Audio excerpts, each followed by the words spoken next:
Have you ever watched a film and wondered why the performances seem strange or unnatural? Maybe you've seen it in the underrated Finnish film Fallen Leaves, or maybe in Lynch's cult classic Eraserhead. These kind of performances are from the theater theory called epic theater or Brecht. Bertolt Brecht was a theater practitioner and playwright who believed that the audience should never immerse themselves in a story, meaning Brechtian performances constantly aim to break the suspension of disbelief. This meant realism was not a priority, so Brechtian performances were often melodramatic or rigid and unemotional. So how does a theater theory play into modern cinema? Through auteurs who implement it in their films, such as Wes Anderson and Yorgos Lanthimos. How do these two directors utilize the same theory yet produce two jarring results? Let's talk about Wes Anderson and Yorgos Lanthimos and how they are more similar than you think.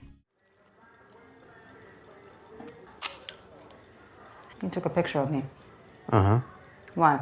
I'm a photographer. You didn't ask permission. I never ask permission. Why not? Because I work in trenches, battlefields, and combat zones.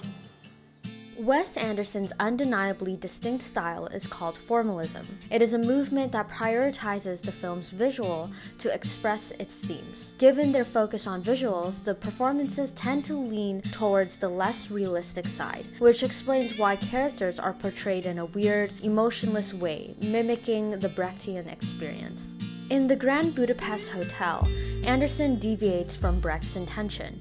He doesn't use Brechtian acting to break immersion, but to enforce it. The set design is dramatic, the color grading is saturated, the story is eccentric, and the characters are vibrant. It would only make sense that performances follow that cartoonish energy. Emotional performances would fit awkwardly in this world. Anderson also uses Brechtian acting to let the story flow more fluidly. A lot is going on in the film, and if Anderson chose to do a naturalistic approach, it would break that momentum. Instead, he has performers adapt to the scenarios they were put in. They don't have normal reactions we'd expect of them. They say a line or two and move on. Doing this, the momentum stays consistent. In Moonrise Kingdom, Anderson uses Brechtian acting for comedic purposes. The stiff, emotionless performances are meant to juxtapose the story's chaos. We have this fun adventure story, but the performances are just deadpan. It's almost as if the characters themselves aren't realizing just how thrilling their adventure is. This contrast adds a level of comedy only special to the audience's understanding. It should also be noted that there is a subtle difference between adult and child acting in the film. The adults show more emotion, whereas the only real emotion the kids exhibit is feelings of power or authority, because in this world, children rule the stakes. The world is shot from the perspective of a child, so making the adults seem more emotionally unstable reinforces how the simplicity of being a child outweighs the freedom you may have as an adult.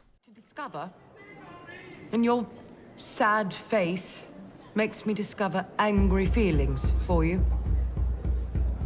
Right. What you keep doing that for? A man over there repeated blinks at me. I blinked back. For polite, I think.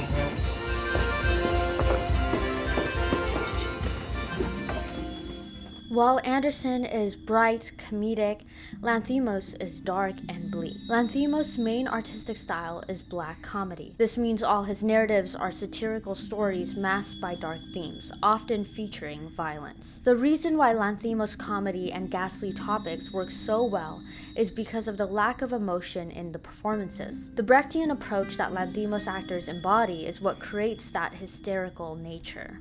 The Lobster is a dystopian society that forces everyone into a relationship. The law decrees that those who fail to enter into relationships are sent to find a partner. If they fail, they will then be transformed to an animal of their liking. Ironically, despite highly valuing relationships, these laws have unintentionally created a society deprived of real emotions. This loveless society is depicted through Lanthimos' use of Brechtian acting. He utilizes it to mirror how these citizens have been conditioned. It is an aspect carefully directed to have us understand how this dystopia has extended its authoritative power to control its citizens' emotional well-being.